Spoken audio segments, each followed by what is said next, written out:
j'espère que vous allez bien. Moi ça va. Je vais vous faire une petite grosse vidéo sur un book haul un peu particulier dans le sens que j'ai acheté sur Vinted un lot de 35 Marie Higgins Clark. Oui, vous avez bien entendu 35. Bon, il n'y en aura pas 35 parce qu'il y a eu des doublons. Il y en a que j'ai déjà, donc forcément. Mais il y en a au moins 30 quoi. Donc voilà, plus les autres livres que j'ai achetés en même temps, dans ce même lot. Donc c'était un big lot. Enfin bref, c'était un carton. Du coup, Willow est super contente parce qu'elle a un carton. Enfin bref. Et en même temps, je vais vous faire un petit... je vais commencer par ça. Un petit point lecture sur trois petites lectures que j'ai faites, que j'ai terminées, parce que vous savez très bien que j'ai eu un peu du mal ici ces derniers temps à lire. Donc voilà.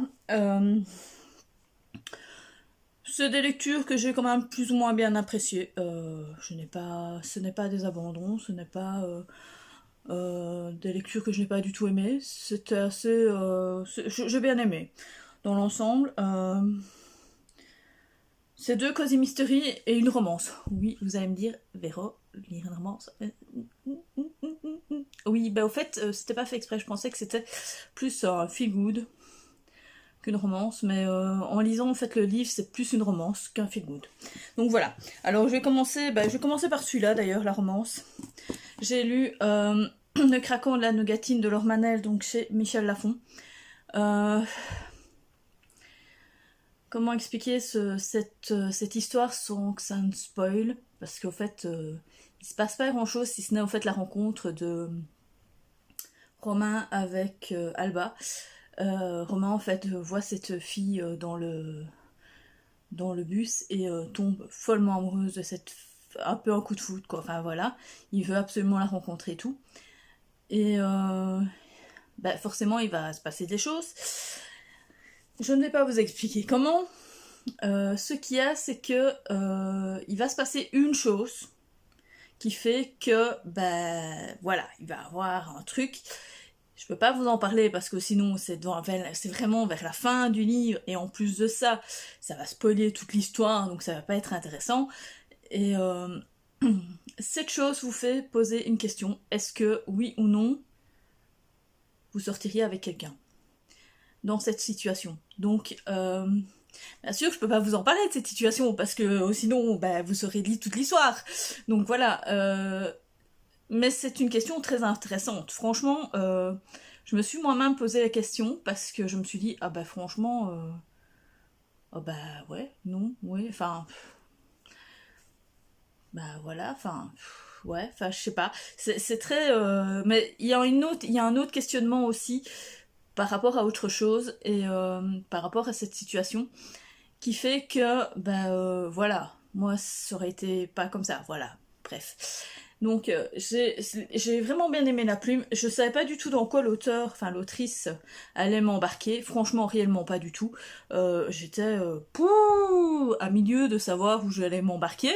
Moi, je pensais à tout à fait autre chose. Et j'étais bien détonnée de cette histoire. Parce que comme Alba, je m'attendais pas. En fait, je me suis juste dit, oui, ça, juste avant qu'il ne révèle l'histoire, quoi.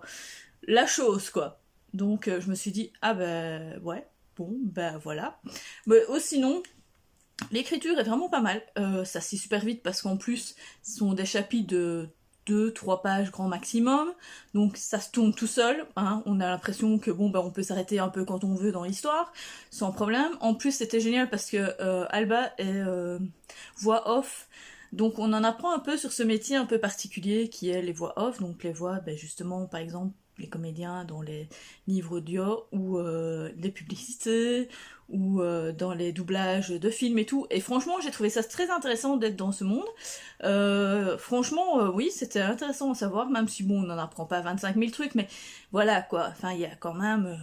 on se doute pas qu'il y a tout ça en fait, que c'est un grand panel de choses, et donc voilà. Et que c'est pas évident en fait aussi de percer là-dedans. Donc voilà. moi je le recommande sans problème. Pour ceux qui aiment bien les romances, franchement c'était vraiment pas mal. Moi je m'en rappellerai pas, dans 15 jours j'aurais oublié, hein, à part le truc, mais à part ça, voilà, parce que c'est pas mon trip, donc voilà. Mais sinon franchement c'était pas mal. J'ai lu en lecture commune avec notre club sur Instagram les Cozy Mystery, le Cozy Mystery Club, le Corbeau d'Oxford, donc le tome 1 des enquêtes de Loveday et Ryder, chez HarperCollins Poche. On va dire que là tout de suite je ne suis pas à fond dans cette histoire, enfin à fond dans cette saga, dans le sens où c'est pas que j'ai pas aimé les personnages, c'est que c'était très très très très lent au départ. C'est ça qui est bien d'une certaine manière, hein, parce qu'on a vraiment bien développé chacun des personnages, chacun à son tour et tout. Enfin, c'était vraiment pas mal, mais j'ai pas accroché plus que ça là tout de suite parce que du coup, il faut arriver à la moitié du livre pour qu'on voit le groupe, enfin qu'on voit le duo ensemble, quoi. Donc, je sais pas, je suis encore un peu mitigée, mais je pense que je lirai quand même la suite. Donc ici, c'est tout simplement, comme le dit le titre, le Corbeau d'Oxford, donc ça veut dire que on a des lettres anonymes qui est envoyées à Sir Marcus Dering, et on lui dit que il doit se racheter, ou sinon son fils va mourir. Sauf que il sait pas de quoi du coup il doit se racheter, parce que bon, c'est vrai que c'est devenu un homme très puissant, qui a eu de l'argent et tout, enfin à cette époque-là c'est dans les années 60, mais voilà, il ne sait pas du tout ce qui s'est passé et tout, et voilà, et de là on apprend quelque chose de particulier par rapport à ce monsieur, et une enquête va se faire. Et alors, une autre enquête euh, Ryder, qui est en fait un Dr. Ryder, Clément Ryder, qui est en fait un médecin légiste au départ, et qui va devenir au fait procureur, c'est ça je pense, un truc comme ça, je sais plus comment ils appellent ça. En fait, c'est lui qui dit si oui ou non on va ouvrir une enquête sur cette mort ou pas. Donc si c'est un meurtre, ou si c'est un accident, ou si c'est un suicide et tout. Et donc lui, il va retomber en arrière, il va reprendre une affaire d'il y a 15 ans, et de là, qui a été classée comme accidentelle, et de là va s'en suivre en fait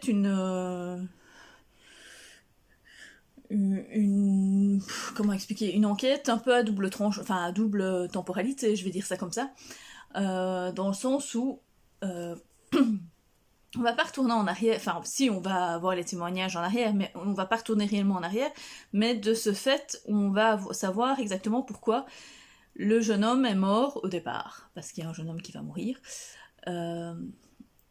et forcément, ça me donne que des miseries, il va au moins voir un mort, donc voilà, et lui il va se focaliser là-dessus, et donc il va avoir comme compagne, on va dire ça comme ça, comme assistante, Trudy Loveday, qui elle est au fait non, stagiaire, jeune policière en fait, mais à cette époque-là il n'y avait pas beaucoup de femmes dans la police, c'était encore un métier très très très masculin, les femmes n'étaient absolument pas, voilà, elles étaient mises au rang, va faire la paperasse et puis basta. Et donc ici, son lieutenant lui dit, tiens, tu vas aller avec ce docteur, ce médecin légiste, et tu vas l'aider parce que de toute façon, lui, il ne peut pas interroger les suspects ou les témoins et tout, il n'en a pas l'autorisation, quoi. Et donc du coup, de là, on va avoir en fait donc ce jeu qui est très bien hein, entre eux, ils vont très bien s'entendre, ils vont être sur la même voie, mais en même temps, Loveday est un peu en retrait parce que elle voit pas du tout où ça veut, où Ryder veut en venir. Et donc voilà, elle est un peu perdue. C'est un peu comme un... C'est vraiment aussi comme un Sherlock et Watson. Voilà quoi, Watson des fois il est un peu perdu. Et ben, là ici c'était la même chose. Mais vers la fin, elle va comprendre toute l'histoire. Enfin bref, voilà. Mais en même temps que Ryder. Ryder il soupçonnait le bazar, mais voilà. Donc voilà, j'ai bien aimé, mais j'ai pas accroché autant que certains Cosy Mystery dès le premier tome. C'est ça que je veux dire. Donc c'était pas mal, donc je vais quand même continuer la série pour voir ce que ça va donner, comment l'ambiance va augmenter, parce que bon, on est vraiment dans les années 60, c'était bien de tomber dans ces années-là, ça change complètement. Euh, et de voir un peu comment ce duo va évoluer, quoi. Donc voilà. Ensuite, ben, le dernier Cosy Mystery que j'ai lu, qu'il fallait que je lise depuis des semaines, hein, parce que je l'avais pris à la bibliothèque, c'est Les enquêtes de Miss Merkel, plutôt tome 1, Meurtre d'un baron allemand de David Safier chez City Edition. Que celui-ci, par contre, j'ai bien aimé. J'ai vraiment bien aimé. Miss Merkel, enfin, il l'a fait très marrante. Dans le sens où elle a des répliques et des pics, c'est à mourir de rire. Elle a un chien, donc c'est un, je sais plus comment on appelle ça, c'est un chien, enfin bref, c'est une race, ça. Et il s'appelle Poutine. C'est déjà ça, rien que ça déjà, ça m'a fait marrer. Elle est mariée donc à Kim et bah, elle est partie donc, enfin elle ne fait plus partie donc du gouvernement, hein, elle est pensionnée et pour passer sa pension, elle est décidée au fait d'aller vivre dans un petit village de je sais plus, enfin bref, un petit village perdu dans les montagnes, on va dire ça comme ça, avec son garde du corps, parce qu'elle a droit à un garde du corps jusqu'à la fin de sa vie, hein, parce que bon, bah, elle a quand même été chancelière. Et donc, du coup, bah, il va se passer un truc. Elle voudrait, au fait, s'intégrer complètement dans le village, qu'elle se fasse réellement des amis, parce qu'elle en a jamais eu, hein, forcément. Dans une carrière politique, je pense qu'on n'a pas vraiment d'amis. C'est assez particulier, enfin, c'est un monde tellement particulier qu'à mon avis, ça doit pas être... c'est beaucoup de faux semblants, hein. Donc, du coup, elle veut essayer de rencontrer des gens pour se faire réellement des amis. Et... elle va arriver tout juste à un moment en fait où un comte, enfin un baron von Bogenswitz, bon, bref, veut au fait revendre, enfin non, à racheter au fait, enfin non, n'a pas racheté, s'est réinstallé au fait dans son château et voudrait bien en faire quelque chose pour que l'économie du village fonctionne mieux, enfin bref. Et de là, ben, elle va le retrouver mort. Bien sûr, il faut que ce soit Miss Merkel qui le trouve mort. Et vu elle l'a trouvé mort, pour la police, c'est un suicide, mais pour elle, non. C'est pas un suicide, c'est un meurtre. Elle est mordicus là-dessus. Elle décide donc de faire sa petite enquête et tout. Et donc, il va se passer plein de petites choses. Qui fait que bah, elle va réussir à trouver cette enquête.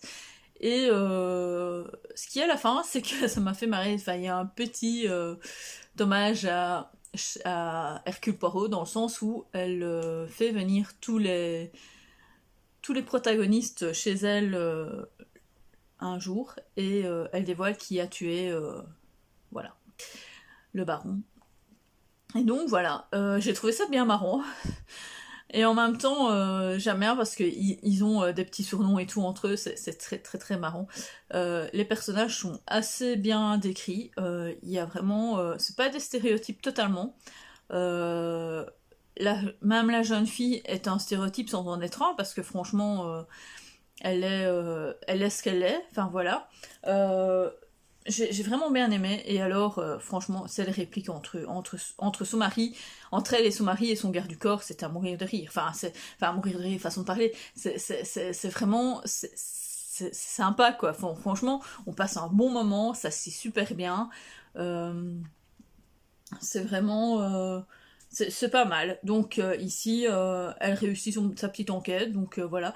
Il y a déjà le tome 2 qui est sorti. Je vais sûrement essayer de le trouver, parce qu'il n'est pas à la bibliothèque, hélas. Faudra peut-être que je demande à la bibliothèque qu'elle le prenne, hein, qu'elle l'achète. Voir si c'est intéressant pour eux, je ne sais pas. Mais voilà, j'ai bien aimé. Voilà, c'est tout. Bon, ben, 15 minutes pour les 3 premiers trucs, alors après ça va prendre du temps. Donc du coup, pour les 30 livres, forcément, je ne connais pas, je saurais pas retenir les 35 résumés, hein. Les livres, c'est pas possible. Donc je vais les lire, enfin je vais lire quelques phrases. Certains, je m'en souviens, d'autres pas.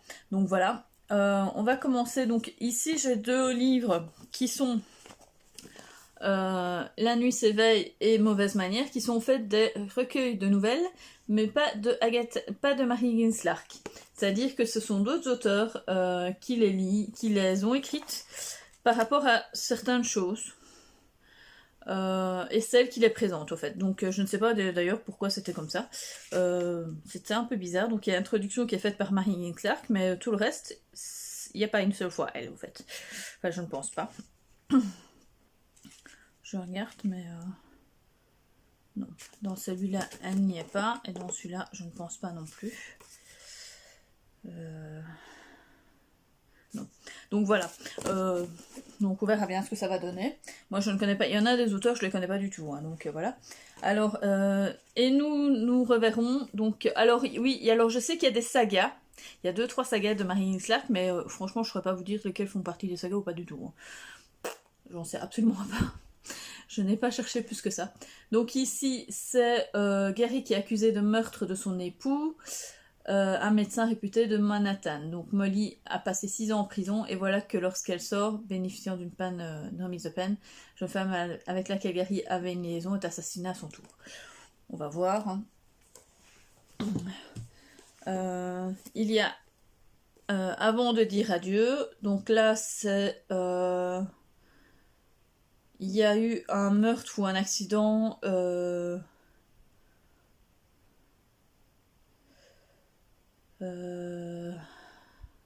mais c'est dans le truc, dans le milieu immobilier.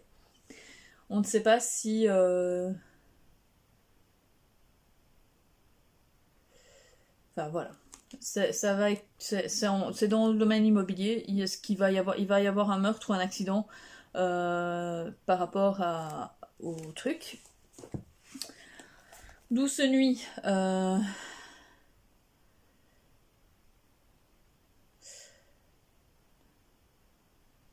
Ici, on parle d'un enfant en fait qui a 7 ans, qui voudrait bien avoir la médaille de Saint-Christophe de sa grand-mère pour pouvoir en fait, sauver la vie de son père, qui est hospitalisé pour une maladie grave. Mais sa grand-mère l'affirme, elle ne peut pas qu'il affirme, elle ne peut pas se tromper. Je sais pas pourquoi il dit ça parce que ça veut rien dire en fait.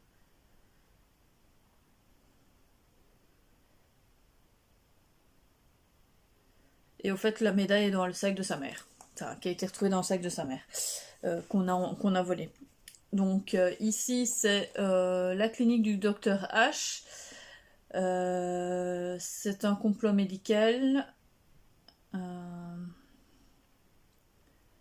Ouais. C'est sur une trame qui est effrayante d'un complot médical qui doit rester secret à tout prix. Le récit se développe autour d'un élément d'une intensité dramatique proprement hallucinante. Donc je ne sais pas. Tu m'appartiens. Ici, ce sont des disparitions de femmes inexpliquées. 3 jours avant Noël,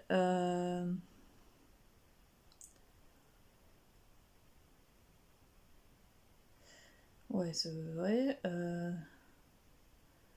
Donc c'est écrit avec sa fille, hein, mais je sais pas de quoi ça parle en fait. C'est une course-poursuite haletante entre...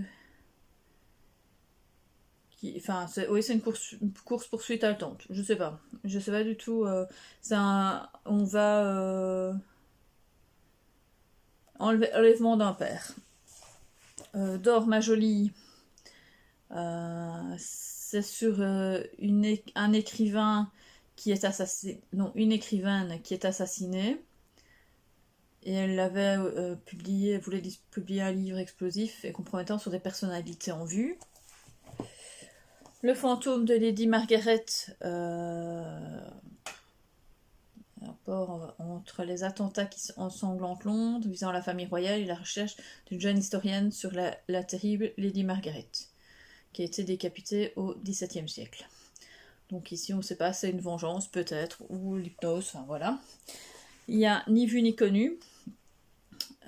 C'est une jeune agent immobilier qui est témoin d'un meurtre de la propriétaire du bien qu'elle voudrait mettre en vente.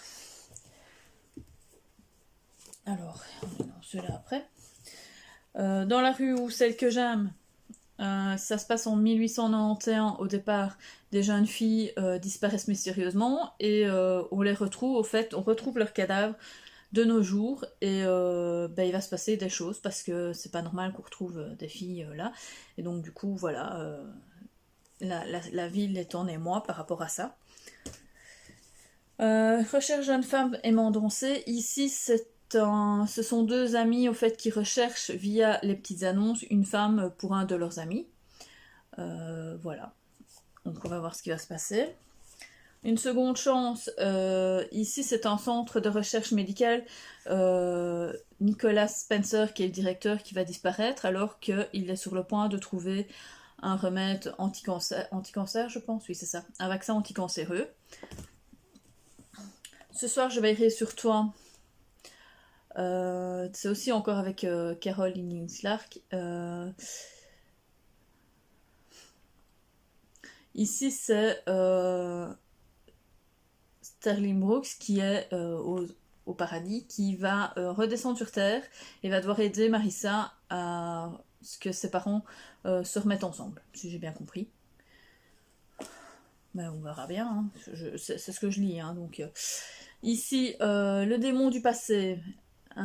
C'est une journaliste qui va faire une émission sur les femmes du gouvernement. Et à mon avis, elle va vous trouver des rumeurs et tout, et on va voir ce que ça va donner. Hop là. J'ai plus de place, hein. J'ai mis un petit truc. Ça fait beaucoup de livres. Hein. Ne pleure pas, ma belle.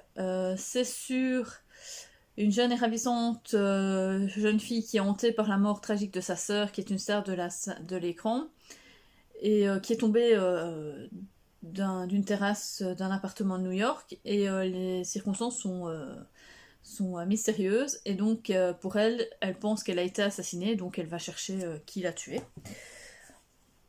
Par-dessus bord, ça se passe sur un paquebot, et il y a eu, je suppose, enfin bref, il se passe sur un, il y a un assassin et on a dit que c'est Lady Ekner et Glenn qui vont, ouais, et ils en veulent à quelqu'un de ce qui s'est passé avant en fait. Oui, désolée, je suis un peu brouillonne pour certains résumés. Puis-je vous dire un secret? Ça, c'est un présentateur vedette du journal qui se suicide sans raison apparente. Et alors, la première dame, donc la First Lady, est impliquée dans une relation inavouable. Donc voilà, on va voir ce que ça va donner. Un cri dans la nuit. Ce qui paraît, c'est un de ses meilleurs livres. Ici, c'est une jeune divorcée, Jenny, qui se débat dans la vie pour élever ses deux filles, lorsqu'elle fait la connaissance de quelqu'un qui est riche et tout, et donc elle va aller avec, et à mon avis, ce sera pas un conte de fées. Je pense. Ce sera, à mon avis, un truc du style Lady Tremaine, enfin bref. Une si longue nuit, ça se passe donc à New York pendant les fêtes de Noël. Un enfant est abandonné devant les marches d'une église. Et donc la femme abandonne, disparaît dans la nuit. Et alors, et en même temps, il y a un individu au fait qui vole les objets cultes de cette même église. Quand reviendras-tu? Ça parle d'une femme au fait qui a perdu dont on a enlevé ses enfants. Et plusieurs mois plus tard, on la soupçonne, elle, d'avoir kidnappé ses propres enfants. Donc elle va essayer de régler cette histoire, enfin de suivre l'enquête pour de régler, pour dire que c'est pas elle qui a enlevé ses enfants et de retrouver ses enfants. La maison du guet. Ici, c'était ça se passe à Quatre-Côtes.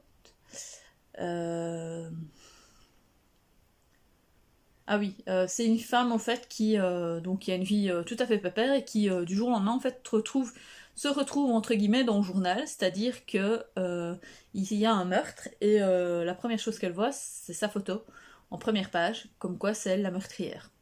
Un peu bizarre, enfin voilà. Donc ici, un jour tu verras. Ici, ce sont des femmes qui se font agresser. Et c'est une fille en fait qui se fait agresser et elle ressemble trait pour trait à sa jumelle. Euh, et il y a un père qui disparaît dans un mystérieux accident. Donc je sais pas exactement, on verra bien. Je sais, je vous dis, je suis des fois un peu brouillonne. Rien ne vaut la douceur du foyer. Ici, ça se passe. Attendez. C'est une fille qui ne veut pas retourner dans la maison où elle a tué sa mère, parce qu'à ce qui paraît, elle aurait tué sa mère. Une jeune fille, en étant enfant, elle a tué sa mère. Et elle y retourne et il va se passer des choses. Donc voilà. Aïe, aïe. Alors, je suis dans la dernière de Marie Ginslark. Les années perdues. Ici, c'est Maria qui retrouve sa mère avec une arme à la main et le corps de son père à côté d'elle. Sauf que la mère a Alzheimer et donc pour elle c'est pas possible que ça soit sa mère qui a tué son père. Donc elle va enquêter sur cette histoire parce que c'est pour la police c'est obligatoirement sa mère alors que c'est pas possible. Donc voilà, on va voir ce que ça va donner. Ensuite, Joyeux Noël, Merry Christmas. Ici, ça se passe.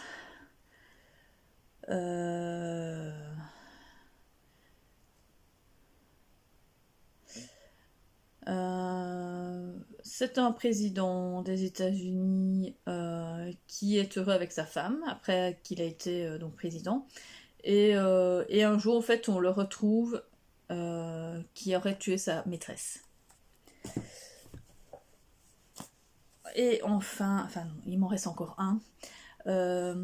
Au commencement était le crime, je pense que c'est un de ses premiers romans en fait. Et ici, ça parle, comme ils disent, de crime maison. Donc c'est un psycho, c'est un murder house. Enfin, je sais plus exactement comment on appelle ça. Enfin, ça se passe dans le cadre familial, donc il y a un meurtre, mais ils disent pas exactement ce qui se passe en fait. C'est un meurtre dans la maison en fait. Et enfin, c'est le dernier de cette grande série de Marie Ginslark.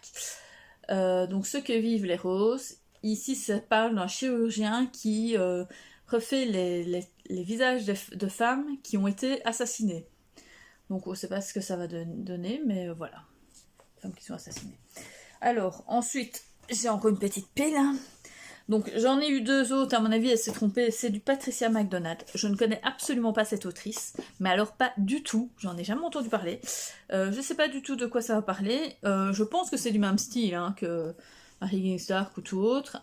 Ici ça parle donc expiation d'un amant qui est accusé injustement de la mort de sa compagne, enfin de trucs. Et il va employer. Il va essayer de dire que c'est pas lui qui avait tué et tout, et lui il va trouver réellement le coupable. Ensuite, il y a une femme sous surveillance.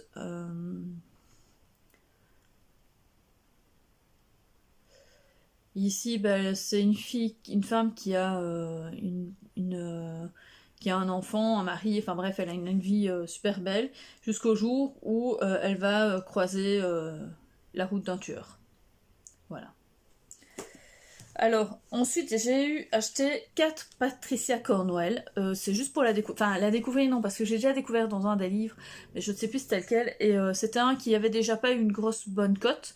Et c'est vrai que j'avais pas plus apprécié. Ici, ce sont les 4, entre guillemets, les 4 premiers tomes. Non, c'est 5 premiers tomes, mais j'en ai 4. De sa série qu'est Scarpetta. Donc, j'ai Postmortem qui est le tome 1. Donc, c'est le tout premier Kay Carpetta. Je sais pas, donc elle est médecin légiste hein, et c'est elle qui va faire les enquêtes. Donc il y a celui-là, il y a Mémoire mort, donc je vais pas trop vous parler vu que ce sont des suites, même si je sais qu'on peut quand même les lire en one shot, mais bon, il y a quand même, je pense, quand même des fils conducteurs. Ensuite, le tome 3, Une peine d'exception, et ouais, non, c'est le tome 3, je pense, oui, et, non, le tome 4, je pense, et ça, c'est le tome 5, c'est la séquence des corps. Donc là, je vous en parle pas plus que ça. Ensuite, j'ai acheté, parce que je les avais vus, ça fait un petit temps que je les voulais, j'ai acheté le premier tome de La petite boulangerie du bout du monde, donc de Jenny Colgan chez Pocket, qui est en super bon état, franchement. Ici, je pense que vous en avez déjà entendu parler, hein. Ça se passe dans une petite ville. Polly quitte donc cette petite ville après avoir fait plein de choses. Elle n'est plus bien dans sa vie et donc elle va décider de fonder une petite boulangerie pour être bien dans sa vie. Et il va se passer des choses. Voilà, c'est un petit... c'est un peu un feel good, hein, je pense. On peut considérer ça comme un peu comme un feel good. Et enfin, j'ai pris un truc que vous n'allez pas du tout vous étonner d'une certaine manière. J'ai acheté le tome 1 et le tome 2 de Mary Poppins. Donc oui, au fait, il y a plusieurs tomes de Mary Poppins. Il y en a 4, je pense, ou 5, un truc comme ça. Donc ici, c'est bien sûr l'histoire que l'on connaît, qui est écrite, enfin qui a été faite par Walt Disney. Donc c'est été écrit par Pamela Lyndon Travers, donc chez Livres de Poche, qui est en super bon état. Donc celle-là, je peux pas trop vous... Enfin, vous connaissez l'histoire, hein, c'est Mary Poppins. Et là, c'est le 2. Et donc ici, elle revient. Elle revient avec... dans la même maison. Et il va y avoir, si je comprends bien, il y a un nouveau bébé. Si j'ai bien compris. Donc ici, on va voir ce que ça va donner. Donc c'est de Pamela Lyndon Travers. Ici, c'était aux éditions Rocher. Donc j'ai hâte au fait de lire ça, de lire si c'est réellement comme dans les Walt Disney au fait. Enfin voilà, parce que je suis une fan de Mary Poppins. J'adore ce dessin, ce film. Franchement, je suis une grande fan depuis que je suis toute petite. Donc voilà, je ne savais même pas au fait au départ, enfin si je me doutais que c'était écrit dans un livre, hein, parce que tous les Disney sont au départ de contes ou de livres, hein, je pense que vous le savez, hein, même si maintenant Disney se réapproprie les contes et les met à sa sauce pour certains et dénature complètement le conte, ce qui est dommage, hein. Enfin je ne ferai pas polémiquer pour les incursions, l'inclusion et tout le bazar, mais enfin bref, il y a une histoire que j'adore et que je suis tout à fait contre, enfin bref, je ne vais pas polémiquer sur ça. Voilà, je vous ai présenté mon gros haul du mois d'août, hein, du coup, parce que je pense que je ne vais plus rien acheter. Quoique j'ai pas, ça m'a pas coûté extrêmement cher, hein, tous ces livres, j'en ai eu pour 20€, hein. Donc c'est pas... voilà quoi, j'ai pas trouvé mon portefeuille, hein. Je les aurais achetés en livre normal, j'en aurais eu pour 300 ou 400€, quoi. Enfin, j'exagère peut-être parce que ce sont des poches, mais maintenant, un poche, si on compte qu'un poche c'est minimum 8€, 8 x 30, 8, 16, 24, ça ferait déjà 240€. Donc voilà, bref. Donc voilà, je vous dis à bientôt. N'oubliez pas de liker si cette petite vidéo vous a plu, de vous abonner si vous ne l'avez pas encore fait. J'aimerais bien, ce serait bien cool. Et puis je vous dis à plus dans le bus.